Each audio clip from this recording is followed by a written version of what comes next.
هونەرمەند عەدنان عوسمان یەکێکە لەم هونەرمەندانەی شاری هەولێر کە توانیوێتی پێگەیەک بۆ خۆی دروست بکە لە بواری شانۆ و فیلم و دەرهێنان و مۆنتاژ و وێنەگرتن. هونەرمەند عەدنان عوسمان لە ساڵی 1969 لە مەخموور چاوەکانی بۆ ژیان هەڵێناوە. دەرچووی کۆلیج لە دەرهێنانی سینەمایی لە زانکۆی سەلاحەددین. یەکەم شانۆگەری کە بەشداری تێدا کردووە وەکو نواندن شانۆگەری دکتۆر و نەخۆش ساڵی 1986.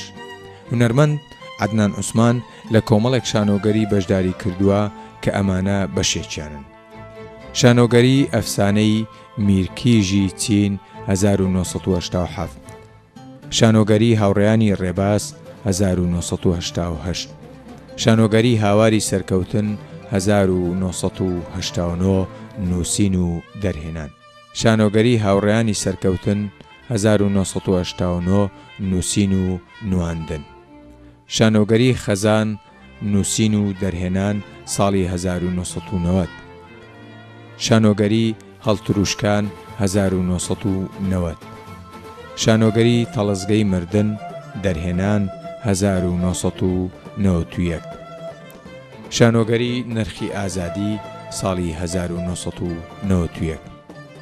ئەم فیلمانەی هونەرمەند عەدنان عوسمان کاری بۆ کردووە ئەمانە بەشێکیان: فیلمی کارەسات 1992 نواندن، فیلمی تەڵەزگەی گورگەکان 1992 نواندن، فیلمی نرخی ئازادی 1992 دەرهێنان، فیلمی غەریب 1998 دەرهێنان، فیلمی ڤینۆس 1998 دەرهێنان، فیلمی ئاڵا 1999 دەرهێنان، فیلمی پوکانەوە ساڵی 2000 دەرهێنان، فیلمی چاوەڕوانی مردوویەک ساڵی 2002 دەرهێنان، فیلمی کوپەڵا 2001 دەرهێنان، کورتەفیلمی ئەنتێنا سیناریۆ و دەرهێنان ساڵی 2010، فیلمی ئاوازێک بۆ ئایندە دەرهێنان ساڵی 2004. ئەمە جگە لە وێنەگرتن و دەرهێنان و مۆنتاژکردنی دەیان گۆرانی و مۆنتاژکردنی زیاتر لە 10 فیلم. ماوەی 3 ساڵ وێنەگر و دەرهێنەری پرۆگرامی منداڵان بووە. زیاتر لە 10 ساڵ لە تەلەڤیزیۆنە کوردیەکانی ناوخۆی و ئاسمانی کاری کردووە.